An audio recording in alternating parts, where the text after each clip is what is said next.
Hoje eu queria conversar com a igreja, com vocês, sobre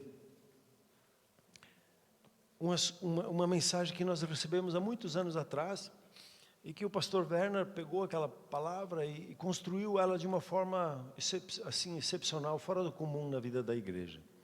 Não sei quantos que aqui lembram, os mais antigos devem de lembrar, sobre a primeira e a segunda voz. E como nós precisamos prestar atenção na primeira voz e cuidar com a segunda voz.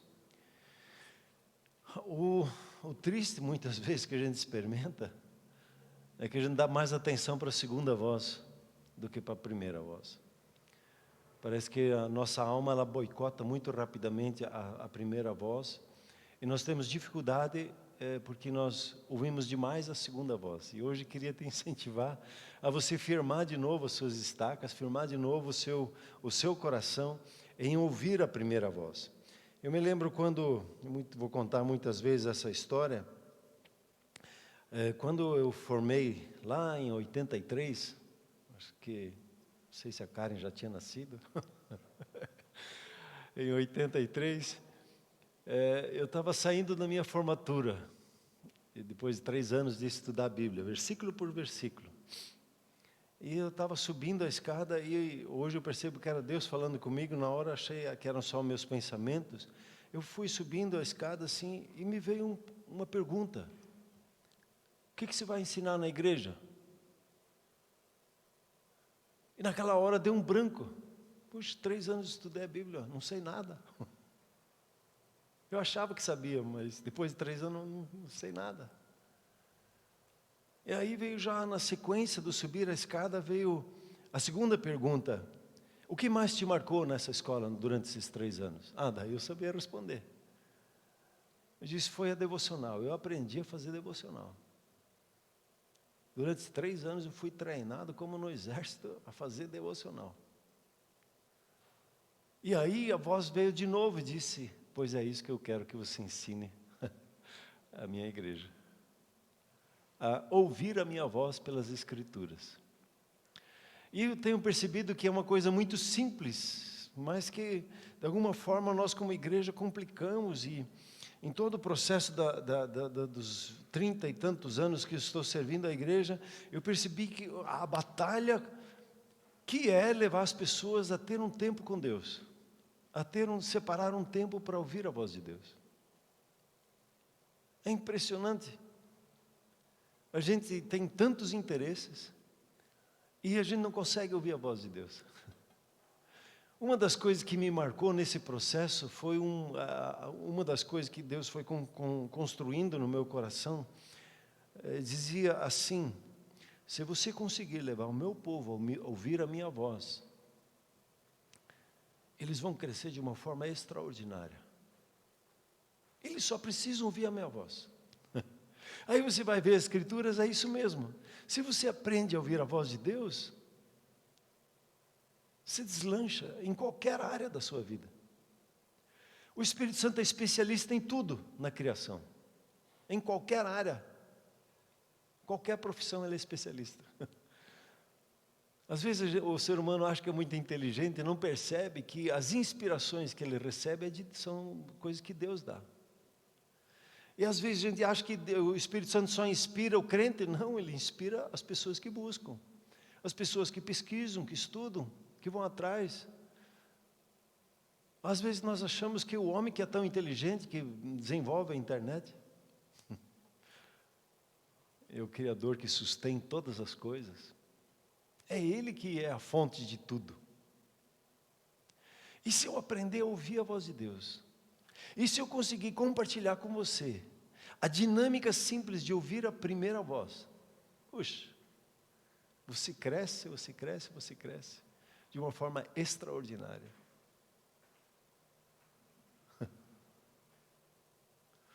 Essa palavra da primeira voz, quando você olha lá para 1 Coríntios 14, 10, ela faz uma constatação, e nesses dias ela está muito presente no nosso dia, né? Dia a dia. 1 Coríntios 14, 10 diz assim: há sem dúvida muitos tipos de vozes no mundo, E nenhum deles, nenhuma dessas vozes, contudo, é sem sentido. Cada voz tem um sentido, cada voz quer transmitir, comunicar algo.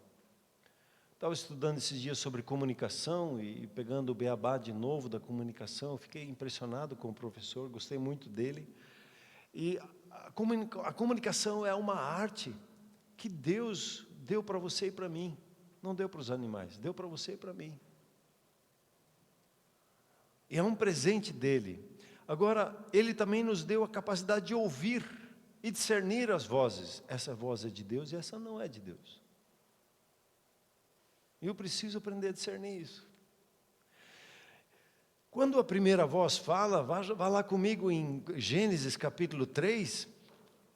A primeira voz, já no capítulo 3, no terceiro versículo, Gênesis 1:3, diz assim: E disse Deus, haja luz. E houve luz.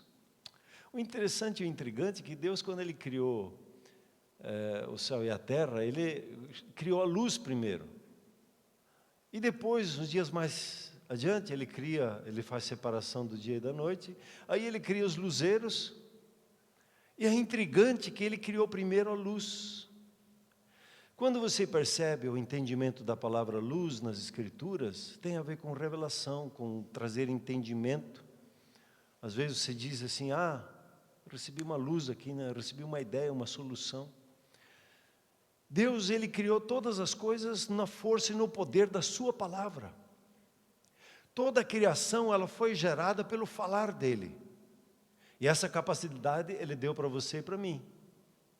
Assim como Ele edificou e criou toda a natureza, você cria a sua vida pelas coisas que se fala. Você cria o casamento pelas coisas que se fala. Você cria os filhos pelo que você fala. Você cria a sua profissão em primeira instância pelas coisas que se fala sobre ela. O falar é um instrumento de vida ou de morte. E Deus deu essa capacidade a você e a mim. É uma das marcas da imagem de Deus em nós. A capacidade de, como Ele dizer aqui, haja luz, haja clareza. Interessante esses dias, né? Tem umas coisas que são tão simples no reino. Como é que você vence as trevas? Se fosse pedir para desligar todas as luzes aqui, como é que a gente venceria? Dizendo, sai trevas. Não, bate a chave, tchic, ligou. É só ligar a luz para vencer as trevas. Não precisa focar nas trevas, foque na luz. Haja luz. Quando você tem uma dificuldade, um problema, não foque no problema em si. Comece a declarar luz, a revelação de Deus sobre ele. Não diga mais problema, às vezes incentivo assim, em vez de ficar dizendo problema, diga desafios de crescimento, diga oportunidades de avanço. Muito obrigado, Charles. Fale palavras de vida em direção àquela situação. As dinâmicas que Deus dá na vida, né? Haja luz. E quando você vai estudar, não vou ter o tempo aqui com você, senão a gente ia ficar muito tempo analisando a voz de Deus. Eu separei 3 coisas que me vieram sobre a primeira voz. Primeira, a voz de Deus, ela é afirmativa. Ela afirma, haja luz. Ela é uma voz forte que cria. Não é uma voz duvidosa. Deus não trabalha falando na sua vida, te enchendo de dúvidas e te deixando inseguro. Ele sempre vai falar com firmeza, afirmando a sua vida. Segunda marca que você percebe na criação, na maneira como Deus criou e manifesta a sua voz, a palavra dele, a voz dele sempre cria vida, sempre gera oportunidades, sempre manifesta algo novo, cria algo novo. A voz de Deus tem essa capacidade que quando você se vê num beco sem saída e o inimigo vem dizer para você, é o fim. Ele diz, vamos fazer algo bonito aqui agora. Algo extraordinário. A voz de Deus, ela sempre levanta, ela constrói, ela te fortalece. A voz de Deus, ela se manifesta na sua vida para lhe trazer força, ânimo, coragem, criação, trazer soluções, trazer a salvação para as pessoas. E uma terceira característica da primeira voz é que ele vem dando propósito em tudo que ele cria. Ele criou todas as coisas com um propósito. E aqui existe algo intrigante na voz de Deus. Estava esses dias, já compartilhei esse testemunho um dia, lá no dentista. E comecei a falar com ele sobre a voz de Deus. E ele disse, é? Então pergunta para Deus isso. Aí ele continuou lá trabalhando, me deixou de boca aberta. E aí eu, por nada de orar, né? Senhor, o que eu respondo para ele? O que o Senhor diz sobre isso? E aí ele pegou o telefone, que ele estava com a oportunidade lá, ele ligou para o fornecedor lá, eu quero tal produto, tal produto, Não, esse não, esse aquele, que preço, fechou o negócio. E aí ele voltou para mim, tratou lá, aí eu disse para ele, sabe, quando a voz de Deus não é para matar a curiosidade de ninguém. Quem vai ser o próximo presidente do Brasil? Quem vai ganhar? Ele não é para, a voz de Deus não, ela fala por propósito na nossa vida. Aí me veio assim, ele tem filhos, né? Ele diz, quando você vai conversar com os seus filhos, você não fala e não pede para eles os teus insumos que você precisa. Você não fica falando com o teu filho lá, sobre tal insumo, você não usa aquela linguagem. Não tem propósito algum para falar com os teus filhos sobre isso. Você fala com o teu fornecedor sobre isso. Quando Deus vai falar com você, Ele fala com você no seu propósito. Quando Ele quer usar a sua vida para abençoar alguém e entregar uma palavra para alguém, essa palavra ela vai vir para servir o propósito na vida daquela pessoa, passando pelo propósito de Deus na sua vida. Então, o falar de Deus na criação, ele veio com firmeza no propósito. E quando você pergunta sobre o propósito, aí você vai receber muitas perguntas, muitas respostas. É interessante. A focar, não na nossa curiosidade das coisas, às vezes Deus pode responder também essas coisas quando temos curiosidade, mas Ele fala por propósito. Essas três marcas. A voz de Deus, essa primeira voz que disse, haja luz, ela fala com afirmação na sua vida, lhe dando segurança. Ela fala gerando vida e não morte. E ela fala dando propósito a tudo que foi criado. Dando propósito a cada situação, circunstância que nós enfrentamos. Aí você olha para a segunda voz, aí troca o 1 pelo 3, faz assim, Gênesis 3:1. O que diz em Gênesis 3:1? Mas a serpente, mais sagaz que todos os animais selváticos que o Senhor Deus tinha feito, disse à mulher. Aí entrou a segunda voz. É assim que Deus disse? Não comereis de toda árvore do jardim? É interessante. A segunda voz, ela sempre vai na rabeira da primeira voz na sua vida. Deus fala uma afirmação, Deus te dá uma palavra de vida, te dá soluções, criação. Ele te dá uma palavra trazendo clareza de propósito na sua caminhada. E a segunda voz, ela vem perseguindo essas coisas para destruir isso na sua vida. A segunda voz, ela põe em dúvida a primeira voz. É assim que Deus disse? Deus falou isso mesmo? Aí fica, será que foi Deus que falou no meu coração? E aí ele faz afirmações contrárias à primeira voz. É certo que vocês não vão morrer na sequência da conversa. Essas são as características da segunda voz. Eu não vou dar muita atenção para essa segunda voz, mas se você perceber essa segunda voz, ela traz a dúvida, ela traz o desânimo, rouba a vida, falta de ânimo, né? Até a palavra ânimo, o Alessandro lá, ele explicou um dia, o ânimo, a alma vivente, a alma animada, tem a ver com a vida, com o ânimo, com a vida em si, o ânimo. E ela tem uma palavra de condenação. Aí você pega Jesus e diz, eu vim para que tenham vida, e vida em abundância. Mas o inimigo de vocês, o diabo, o acusador, ele vem para matar, roubar e destruir. A primeira voz. Porque se nós ouvimos a primeira voz, nós vamos experimentar o melhor da terra, como nós vamos ver daqui a pouco. Nós vamos experimentar vitórias sobre circunstâncias e situações. E os impedimentos da nossa vida, nós vamos trabalhar e superar eles. A igreja vai avançando e as portas do inferno não prevalecem. Você vai superando as situações sem ser barrado.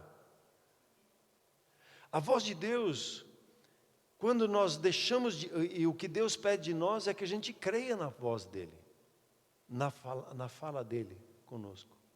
E o inimigo vai trabalhar na área de incredulidade para desfazer da primeira voz. E o interessante é que quando nós falamos e pensamos e perguntamos, a nossa mente, ela, acho que nem dá para calcular a velocidade do nosso pensamento, né?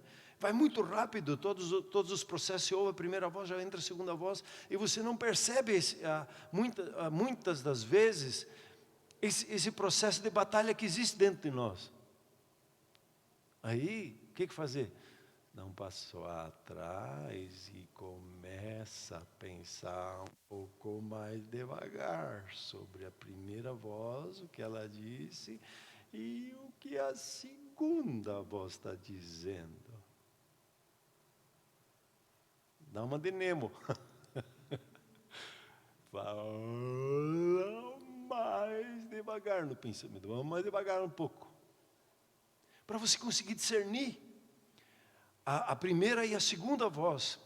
A voz que lhe traz o ânimo ou a voz que lhe traz o desânimo? A voz que gera soluções ou a voz que te sobrecarrega com problemas? A voz que te traz propósito ou a voz que condena o seu caminhar?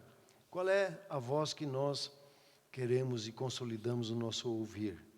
E o interessante é que o inimigo conseguiu, creio eu, implantar um tipo de pensamento que a gente precisa destravar isso na nossa vida, precisa extirpar essa erva daninha. Parece que às vezes a gente só corta por cima e não tira a raiz dessa erva daninha. De ficar duvidando do falar de Deus. De ficar questionando e dizer assim, é muito complicado ouvir a voz de Deus. Eu não consigo. E o Espírito Santo diz para você e para mim, é muito simples ouvir a voz de Deus. É muito simples. E a simplicidade de Deus gera confusão na mente, às vezes, complicada do ser humano. A voz de Deus, você ouve ela. A palavra de Deus, ela faz inclusive ela nem questiona isso. As minhas ovelhas ouvem a minha voz. Ela não fica questionando como nós muitas vezes. Você ouve a voz de Deus? Aí já questiona, você é ovelha? Ou não? Se você não está ouvindo, então... Não, ela não faz esse tipo de afirmação. Esse tipo de questionamento. Essa é a segunda voz questionando o nosso coração. O Espírito Santo vem com a afirmação. As minhas ovelhas ouvem a minha voz. Você é ovelha? Nós somos ovelhas? Sim. Temos a Jesus como Senhor na nossa vida? Sim. Se temos a Jesus, temos a vida. E temos a revelação, o entendimento da vontade dEle, da voz dEle na nossa vida. Às vezes a gente tem o costume de dizer, eu não sei. E a gente fica falando, eu não sei. E fica programando a mente de Deus, quando Deus fala uma solução, a gente diz, eu acho que eu não sei se é isso. A gente fica repetindo coisas muito simples, banais, cortando e seguindo a segunda voz em vez da primeira voz.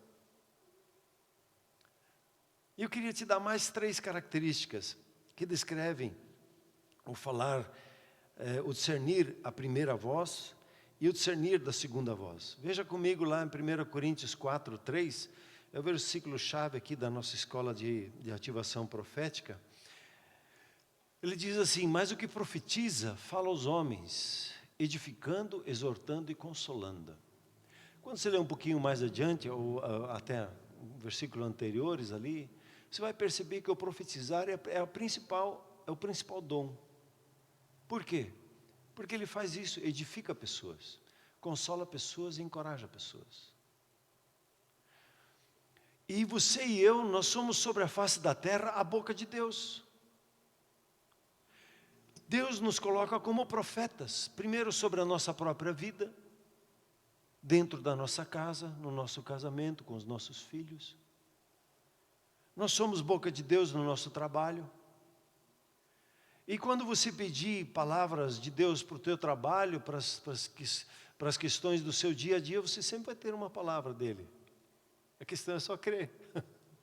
Se crer ou não crer, que ele está te falando e te dando uma palavra. O interessante é que a igreja, ela é edificada, é construída em cima da palavra profética, da palavra inspirada por Deus. O falar, ser oráculo, ser porta-voz daquilo que Deus te dá, é um privilégio tremendo que é seu e é meu. E quando nós falamos em orar por três, entregar uma palavra, ou fazer algo, fazer um bem para uma pessoa, nós somos mensageiros, nós somos anjos de Deus, que são os mensageiros, né? Anjos de Deus na vida dessas pessoas, para abençoar elas e tocá-las.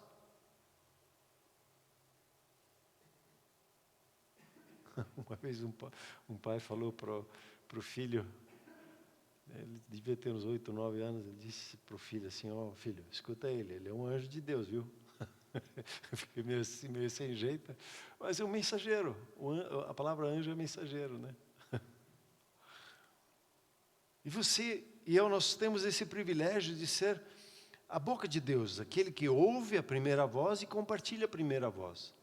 E essa palavra, a palavra profética que Deus lhe dá para você edificar a sua vida, edificar o seu empreendimento, edificar a sua casa, edificar o seu grupo familiar. Ela vem com essas 3 características. A primeira é edificar. O Anderson está lá edificando, colocando já os tijolos. Já dá para ver as salas, o tamanho das salas, o que estava no desenho está começando a criar forma. Até esses dias, Charles, o que seria? Nós queremos encher aquele altar lá com entulho, né? O que seria de nós, cada um pegar o seu carrinho de mão e ir lá e nós encher aquilo lá rapidinho? Ia ficar o frio, ó.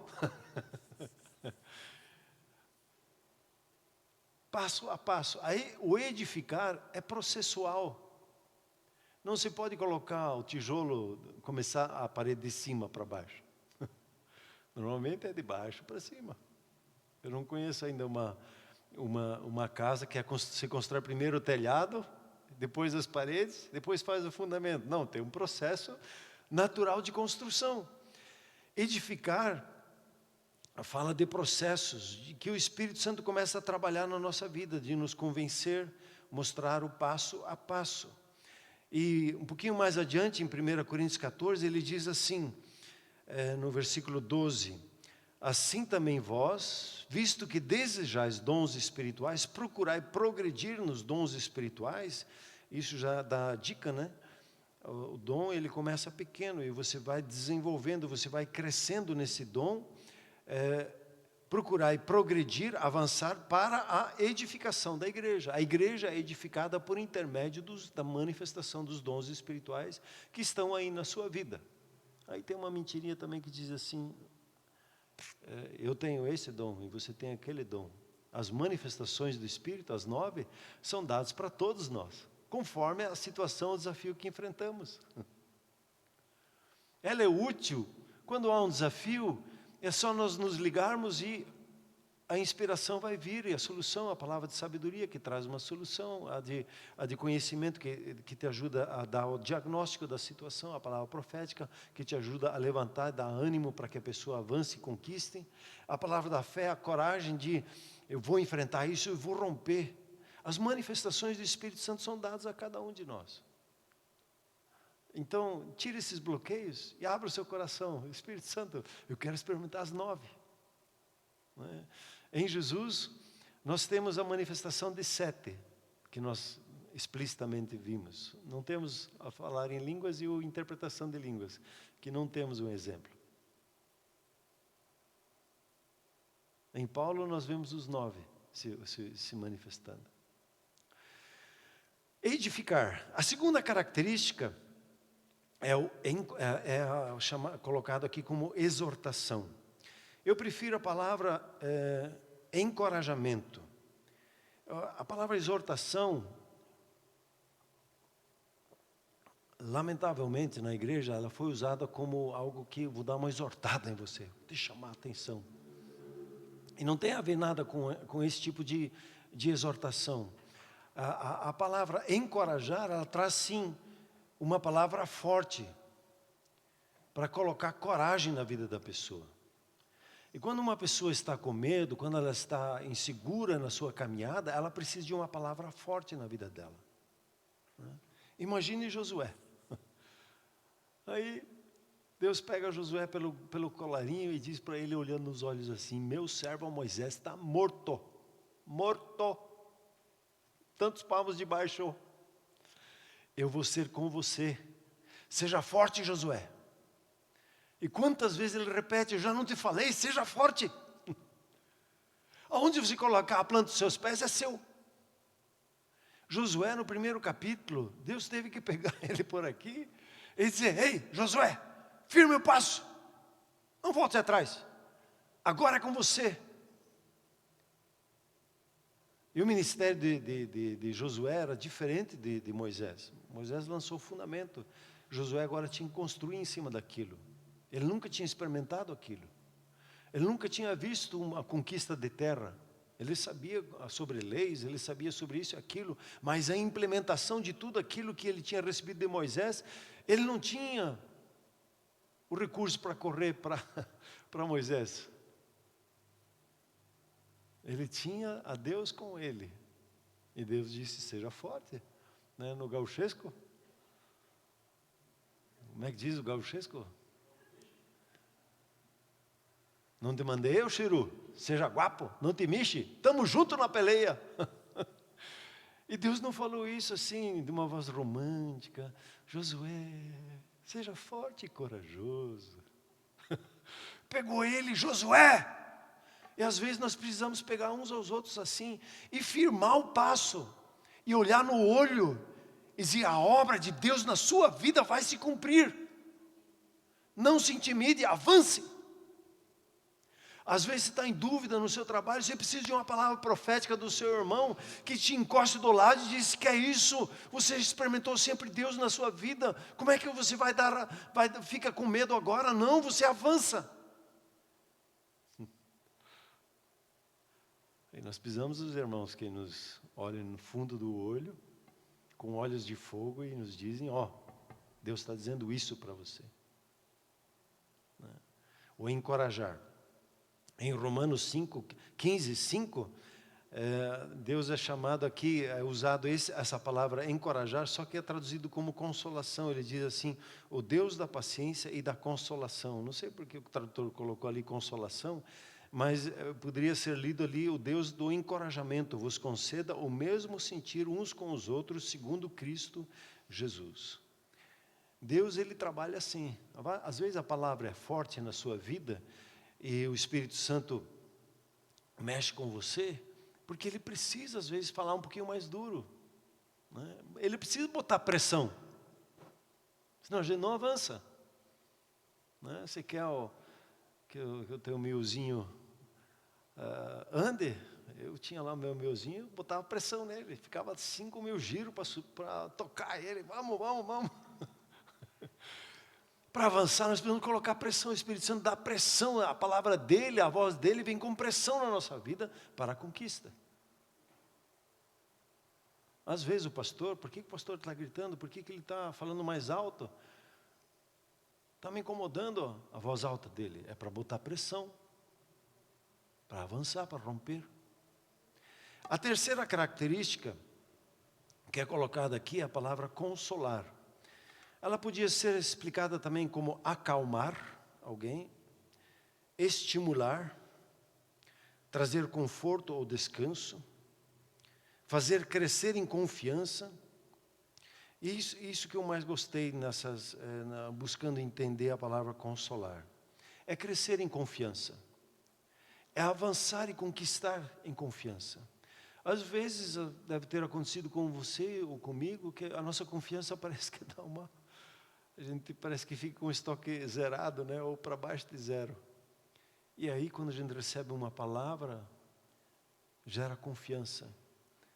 Eu tenho, há anos atrás, o pastor Werner me pegou lá um cartãozinho que ele tinha, e no jeito dele escrever lá, o jeito dele, ele economiza às vezes na palavra, né? Ele escreveu assim: vai para cima das tuas promessas. E está lá, sempre olho e penso, vou para cima, eu vou conquistar.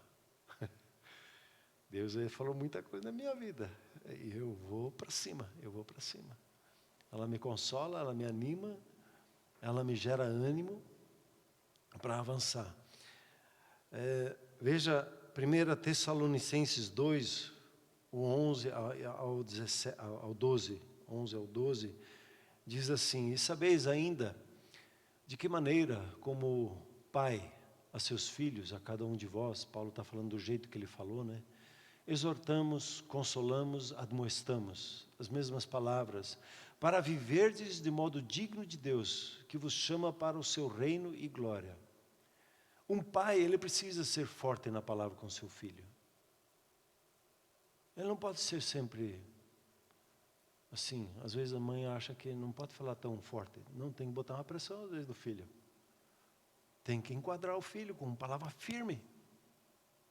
E Paulo disse: eu faço isso, porque eu quero bem.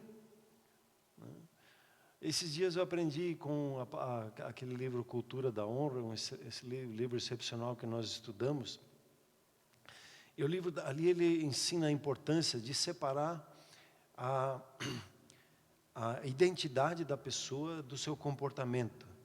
Nós normalmente, quando a pessoa se comporta de uma maneira, a gente identifica esse comportamento e mistura a identidade dela. E nós precisamos separar isso, dizer para os nossos filhos: você é meu filho, e eu tenho prazer na sua vida, mas esse seu comportamento é de malandro, e você pare com isso, porque isso não te pertence, você é meu filho, e você é um homem de Deus, e tem promessa de geração em geração na sua vida. Você firme a sua identidade de Jesus, porque esse comportamento não te pertence. Viu a riqueza do processo da palavra de encorajamento, consolo, da palavra que vem, e Deus trata assim. Ele mexe firme com os nossos comportamentos e diz: ei, esse comportamento não te pertence, você é um príncipe na minha casa. O que é isso? Esse tipo de pensamento, essas coisas que você está falando não tem nada a ver com você. Você é meu filho, eu te amo profundamente, e a minha obra vai se cumprir na sua vida. Largue disso. A voz de Deus, ela não é sempre assim. Às vezes a gente acha suavezinha, às vezes ela é firme, ela precisa ser firme. Graças a Deus quando ela é firme na nossa vida.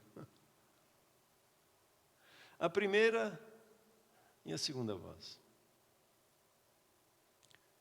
A segunda voz a gente conhece muito bem. Eu quero te incentivar hoje a você firmar o seu coração na primeira voz. E a dizer: Senhor, Espírito Santo, por gentileza, me ajuda a discernir bem isso, a perceber bem a sua voz, e a se conseguir separar, né? Você dá aquele passo atrás e começa a pensar um pouco mais devagar, e discernir e escrever para você deflagrar e dizer, essa voz não me pertence. Estou numa outra dinâmica. E aí o interessante, um suspiro de Deus, eu quero terminar com esse versículo do Salmo 81, que um dia eu fiquei parado na minha devocional, e sempre que eu falo sobre a voz de Deus, isso vem rapidamente à lembrança. Salmo 81, 13. Às vezes a gente lê assim, se o meu povo se escutasse, mas que Deus está falando aqui, se você se aquieta e percebe, Deus está tendo um suspiro aqui, se o meu povo, se os meus filhos me escutassem.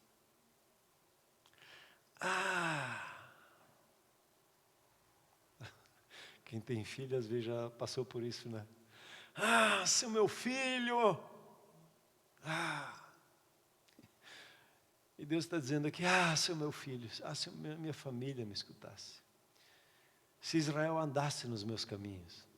E aí ele continua dizendo 3 coisas que iriam acontecer. Deus como que falando consigo mesmo, né? Ele diz assim, eu de pronto abateria o inimigo e deitaria a mão contra os seus adversários. Assim de pronto, rapidinho, resolveria as questões. A segunda coisa que eles seguem no próximo versículo, eles dizem, os que aborrecem ao Senhor lhe submeteriam e isso duraria para sempre. As coisas que parecem que não andam, uma palavra e há um romper. E a terceira coisa que ele diz aqui é impressionante. Deus diz assim, eu sustentaria com o trigo mais fino e saciaria com o mel que escorre da rocha.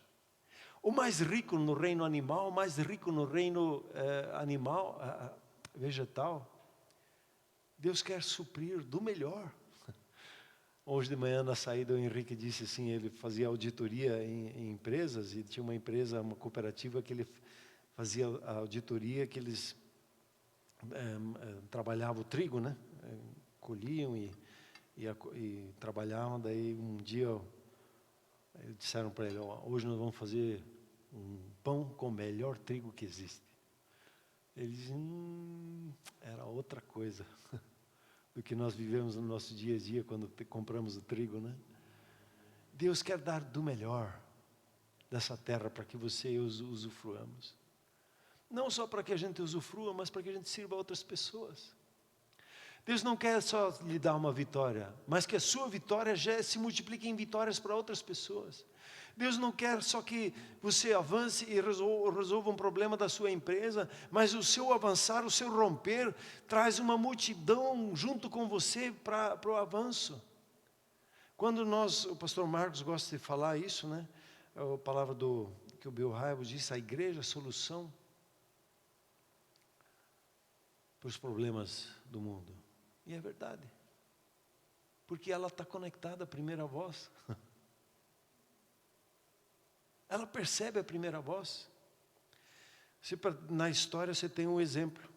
Você tem 2 nações, não sei se foi nos anos 1800, a Revolução Francesa, da onde que vem o negócio da esquerda, da direita, onde houve morte, derramamento de sangue.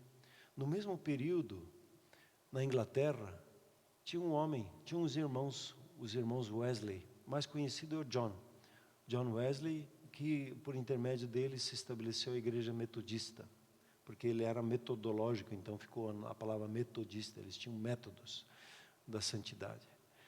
E o John e o irmão dele, não lembro, eles pregavam pela Inglaterra, eles pregavam nas portas das fábricas, não para fazer comício, eles pregavam a palavra de Deus. A mesma nação, as mesmas questões que estavam aqui, estavam na Inglaterra. A Inglaterra experimentou um avivamento, enquanto que a França sofreu um derramamento de sangue.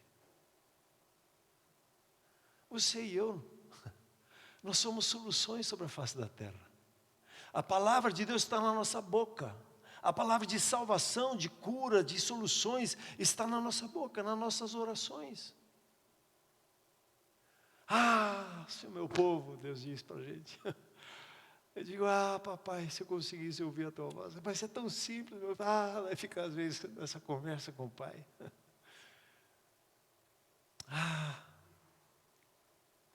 Se nós ouvíssemos a primeira voz, muitas coisas iam ser diferentes na nossa vida, na nossa família, na igreja, no nosso bairro. Eu quero te incentivar, a igreja, a nós consolidarmos a nossa caminhada nessa primeira voz. Vamos nos colocar em pé, por gentileza?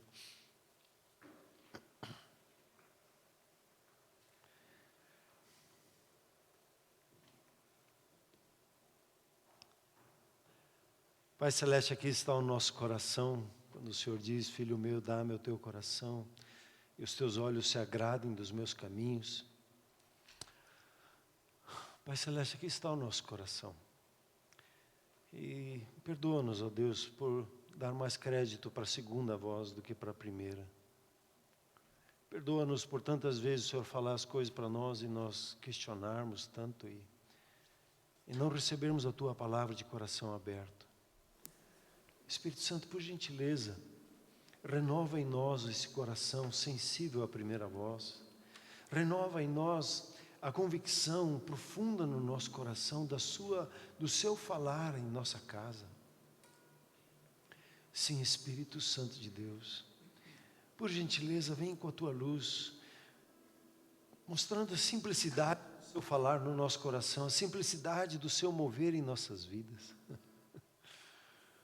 Espírito Santo, ajuda-nos a sair dessa questão do nosso complicado e dá-nos, Senhor, essa alegria de ouvir a sua voz, de perceber, de afirmar a sua voz. Vai tirando essa erva daninha que diz que é complicado, vai tirando essa erva daninha que diz que eu não consigo, vai tirando essas ervas daninhas que nos confundem na nossa caminhada. Espírito Santo, por gentileza, renova em nós esse coração rendido, esse coração desejoso de separar tempo para ouvir a sua voz, de se entregar a perceber a primeira voz. Eu oro, Pai, que essa alegria de ouvir a primeira voz, que gera afirmação, que gera vida, que gera propósito. Eu oro, Pai, que essa alegria de trazermos palavras que edificam, trazermos palavras que consolam, palavras que encorajam um na vida do outro, de edificarmos um a vida do outro dentro dos nossos lares, como casal, como família, como pais, como filhos. Senhor Deus, dá-nos palavras que afirmam o agir, o mover do Senhor em nossas vidas. Ajuda-nos, Senhor, a sermos firmes no nosso posicionamento, de colocar coragem um na vida do outro, em nome de Jesus. Obrigado, Pai. Amém, queridos? Celebre o Senhor em sua rendição, em sua